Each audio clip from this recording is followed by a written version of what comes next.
હાલો ઢીલો પડી જાય. હા, અને એ 10 મિનિટ ફોનમાં ઓલી દીકરીને બિચારા એના મમ્મી બાજુમાં બેઠા એટલે વધારે ન બોલી શકે. ઓલી દીકરી ધીમું ધીમું બોલતું કે તું તો બકા કાંઈક બોલ, અમારે એ બાજુ બકા કે. આ બકું આવ્યું ક્યાંથી? આ ભાગવતનો શબ્દ છે, બકીને બકો. બકાસુર, બકાસુરની બેન એટલે પૂતના, એનું નામ બકી છે. હવે આવા પાત્રો ફરીવાર આવ્યા મેદાનમાં પાછા. શું થાય મારો રામ જાણે. બકા બોલતો ખરી કાંઈક. 10 મિનિટના ફોનમાં 15 વાર એમ કે કાંઈક તો બોલ. મારા મમ્મી બેઠા પણ એક બાજુ હોય કાંઈક તો બોલ. કેવું મીઠું બોલશો. એનો લગ્ન પછી 20 વર્ષ હું કે તું મૂંગી બેસ ને. આપણે એમ થાય કે મરી ગયાનો પ્રેમ ગયો ક્યાં? હાવ ગુગુ જમવા બેઠેલો, બેન લાઈવ રોટલી બનાવતા. બેનો તો સારા જ હોય, સારા જ હોય એનો પુરાવો. આપણે કોઈ દી સારા મળે હાટું વ્રત કર્યા? મળવા જોવે. આ બેટી બચાવો અભિયાનમાં રહી ન જાય એમ બસ. અને આપણી માવું નાની બાળિકાઓ હોય ન્યાલી વ્રત ચાલુ કરે કે હે જયા પાર્વતી, હે ભગવતી, બટકી ન જાય એનું ધ્યાન રાખજે મારી માં. મારા ભવનો થાર ન થાય. એટલે એને વ્રત રહેવા પડે. એનો અર્થ એ થયો આપણે વ્રત નથી રહેતા એનું કારણ એ છે કે ત્યાં ઓલરેડી કમ્પ્લીટ છે. બાપુ 3 સ્વરૂપ છે.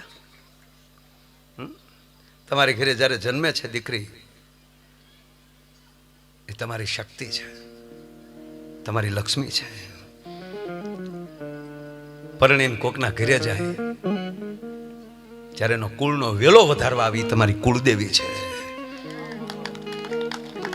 અને પછી પાછી માં બને છે બાપુ. પેલું નામ પડે છે બેન, બીજું નામ પડે છે દીકરી, ત્રીજું નામ પડે છે વહુ. અને એને જ્યારે ભગવાન નારાયણની, માં રાંદલની, માં મોગલની કૃપા થાય અને ઘરે બાળકનો જન્મ થાય. એક બાળકનો જન્મ નથી થતો, આખા પરિવારનો જન્મ થાય. નિલેશભાઈ પેલા બાપ નહોતો, ખેતજીભાઈ દાદા નહોતા, ભાઈ મોટો બાપુ નહોતો, બેન માં નહોતા, પણ એક બાળક જન્મે ત્યાં મોટા બાપુ, કાકા, મામા, દાદા, નાના એક હારે એટલાનો જન્મ એક બાળક કરી નાખતો હોય છે. એક બાળક કરી આવે છે ત્યારે. એટલે અદ્ભુત છે બધું. એટલે બેનો ટૂંકમાં. અને બીજો એનો ત્રીજો શબ્દ આવે છે વહુ. આપણા અમુક સમાજમાંથી શબ્દ વપરાતો જ નથી. સસરા શબ્દ નથી વપરાતો, મામા, સાસુ શબ્દ નહીં, ફોઈ, જમાઈ નહીં, ભાણેજ. શું બાપુ આપણા શબ્દો છે. અને હવે તો હાહુ નહીં મમ્મી કહે બધા. મમ્મી તમે આવી ગયા. હા, દીકરીના માવતરને માવતર કરતા વિશેષ રાખો. એના કાળજાનો કટકો તમારે ઘરે મોકલ્યો છે એને વિશેષ. પણ મમ્મી ન કહેવાય યાર. ફૂઈ કયો, મમ્મી કહેવાય. ઈ મમ્મી હોય તો ઘરે આવી શબ્દ દોષ લાગે છે.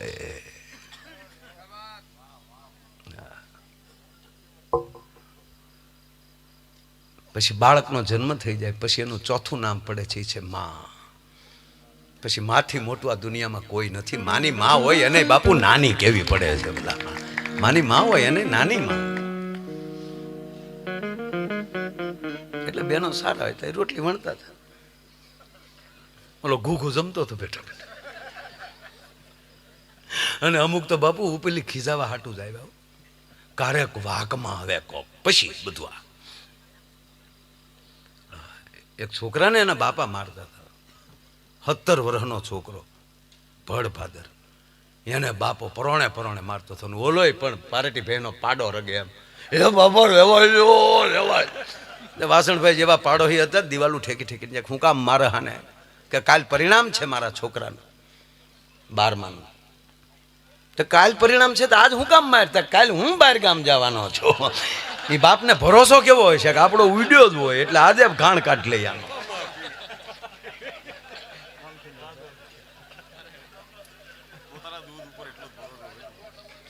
લોય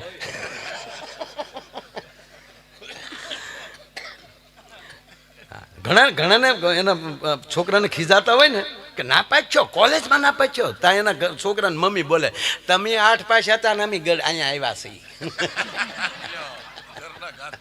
આ ઘરના ઘાત કે પછી શું થાય, મૂળ ભાંગી નાખે ઓલા ખીજાવાના. એટલે ઓલા રોટલી જમવામાં તો વાર જ લાગે ને, એક પછી એક રોટલી બેન ગરમ ગરમ આપતી જાય અને ઓલો બેઠો બેઠો કુકડો જવો ગળે એમ ગળતો જાય. એમાં રોટલી તોડીને વાળ નીકળ્યો, વાળ નીકળ્યો ને મીડો ખીજાવા, વાળ નીકળ્યો આખ્યું છે કે કોડિયું છે?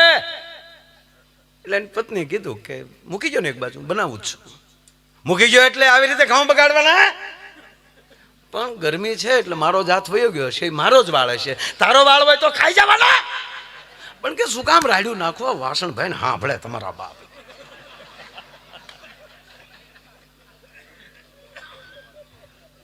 કેમ ન ખીજાવ?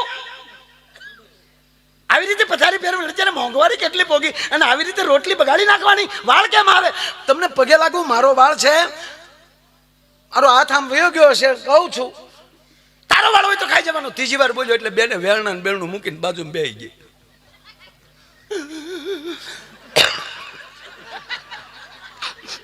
આવું ક્યારેક ક્યારેક અમને શરદી હોય ત્યારે આ જોક્સ કરીને અમે અમારો પ્રોગ્રામ પૂરો કરી લેતા હોઈએ.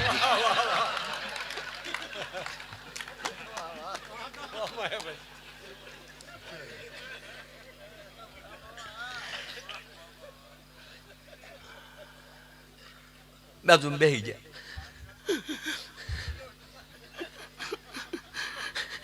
ક્યારને કહું મારો વાળ છે, મારો વાળ છે.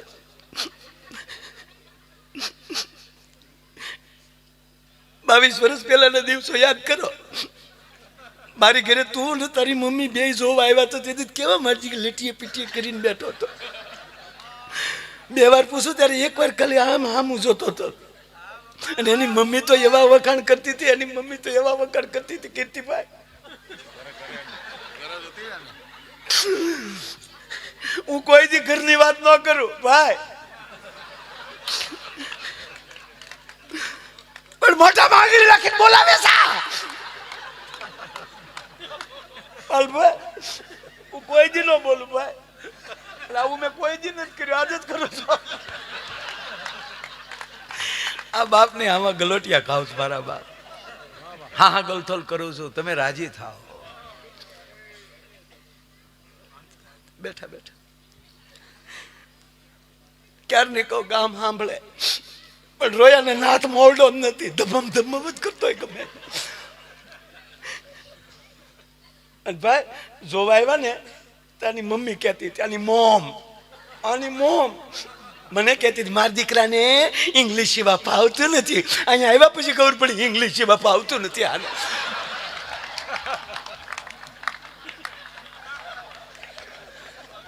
એવા હારા હારા ઘરના માગ આવતા હતા ને મારા બાપે ગધડાને ડોકે હીરો બાંધ્યો. આયા હું ક્યારની તમને કહું મારો વાળ છે, મારો વાળ છે. અને હવે તમને વાળ ગમતો નથી ને ઘૂઘું, પણ સાંભળી લેજો, તમે એ જ વાળ ઉપર એકવાર ગીત ગાતા થાય, રેશમી જુલ્ફે ને શરબતી આંખે. આ તારો પ્રેમ ક્યાં મરી ગયો? પ્રેમ હોય તો વાળ હું અંબોડાવ્યો હોય તો ગળકી જાય. ઓલો ખાઈ ગયો બોલો. માટે ગુણતા ભાંગતા એ બાકી મેલતા આખો ભવ મેં ગાળ્યો એ વટમાં. અને બાપુ પહેલી વાત એ છે કે ગીત વગેરે આ દુનિયા રહી જ ન શકે, એને ગાવું જ પડે. અને ગીતથી તો જિંદગી ચાલુ થાય, હાલડાથી ચાલુ થાય બાપુ. હલુ લુલુ હાલા રે હાલા. અને માં પહેલો શબ્દ શીખવાડે છે હા હા હા. 6 મહિનાનું બાળક હોય જેને ભાન ન હોય બીજી હું ક્યાં આવ્યો બધાને જોતો જ હોય તાજુ. હો તાજુ બાળક ને જે તેડે ના ક્યાં આવ્યો હું એમ નકુરામાં આગળ ન થાય, અહીંયા ક્યાં આવ્યો. અને અમુક બાળક હસતું હોય છે, નિંદરમાં હસતું હોય છે, સાબા ઠેકાણે આવ્યો છું. પણ પેલો શબ્દ આવે છે માં છે બાપુ 3 વાર માં દીકરાને પેલો હા શીખવાડે છે. હા ગીત તો પછી આવે. એ માં બાળકને 3 વાર કહે, ત્રિસત્ય કહે હા, અને ઓલોય હોતું હતું હા. એનો અર્થ કે દીકરા જગતના ચોકમાં જાને હકારાત્મક રહે છે. હા, અને ઈનોય પાછો આવા મહાપુરુષ પાસે જાય તો ભજનમાં જીરે વાલા તા કે હા. એ હા એ ચાલુ થાય ને હા એ પૂરું થાય છે. આની વચ્ચે આનંદ કરી લેવો. છેલ્લે એક વાત યાદ આવી કે સાધુતામાં કેવડી તાકાત છે બાપુ. ભગવાન રામના શબ્દ ઉપર ભરોસો. 2 મિનિટ લઈને મારે કારણ કે કીર્તિભાઈ ને સાંભળવા બેસી જાય તો 3.5 કલાક 4 કલાક એમ કે એકલું હાસ્ય તો પણ ક્યારેક ઠેકાણું મળે ને ત્યારે અંદરથી વાત નીકળતી હોય છે. ને બાપુ ભૂખ્યા રહીએ કાંઈ અઠવાડિયું પણ વામીનને ન રોકી શકાય, ઉલટીને ન રોકી શકાય તો મૃત્યુ થાય. એમ અમુક વાત ક્યારેક આવા મહાપુરુષોની વાટે બેઠી હોય. એક આ દેશનો યુવાન રીલું ખૂબ બનાવે છે, પણ પ્લીઝ નકારાત્મકતામાં ન વયો જાય. આવી ભગવતીઓ બેઠી હોય ને એની આજુબાજુ આટા માર્યા કરે, એમાં કોઈ દી નકારાત્મકતા નહીં આવે. ત્યાં હકારાત્મક ઉર્જા આવશે. અડધું સાંભળેલું હોય એનો કોઈ દી નિર્ણય ન કરવો. કોકે કીધું હોય એ કોઈ દી માની ન લેવું. ત્રીજી વાત, છેલ્લી કઈ વાત પૂરી કરું.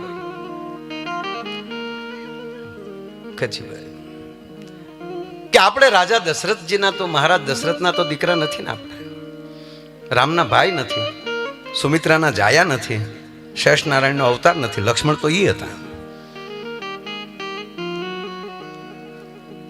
અને બરોબર પંચવટીમાં બેઠા છે ભગવાન રામ, લક્ષ્મણ અને જાનકી વનમાં છે, ત્યાં બેઠા છે. થોડાક ઋષિઓ બેઠા છે, સરસ મજાનો વાર્તાલાપ ચાલી રહ્યો છે.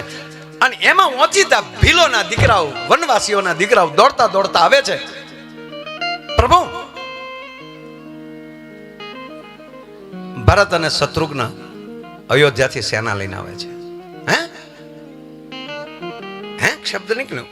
અને ભગવાન રામે સહેજ એવું આશ્ચર્યજનક ખાલી પાલુભાઈ જોવે છે ભગવાન રામ. અને એક બીજી એક દીકરા તરીકે પ્રાર્થના કરું બેઠેલા સમાજના વડીલોને કે મહિનામાં 1 રજા એવી રાખજો કે આખો પરિવાર બેઠો હોય ને ઘરનો એક મોભી રામાયણ વાંચતો હોય, 1.5-2 કલાક એક સાંભળી લેજો, વાંચી લેજો. રામાયણ પૂરી થાય તો ગીતાજી લેજો, દેવી ભાગવત લેજો, આવી માવુના ગુણગાન લેજો. અને ખાલી ભરત મિલાપને 1.5 કલાક થાય છે વાંચતા. કેવલ ભરત મિલાપની પેલા વાત કરી દઉં. કેવલ ભરત મિલાપ આખો પરિવાર ભેગો બેહીને 1.5 કલાક વાસણભાઈ સાંભળી લે.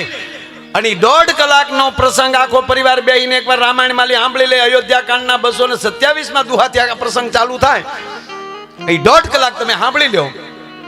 પછી તમે વ્યવસ્થાના ભાગરૂપે સુરત, મુંબઈ, અમદાવાદ રહેશો અલગ અલગ બધા ભાઈઓ. પણ જો હૃદયથી જો જુદા રહ્યો તો માયો ગાવાનું જાહેર ક્ષેત્ર મૂકી દે ભલામણ. એટલી તાકાત છે આમાં. અને એનો એક નાનો આ ટુકડો મને બહુ ગમે છે. લક્ષ્મણજી આમ જ્યાં ભગવાન રામ સામું જોયું, ભગવાન આશ્ચર્ય થયું.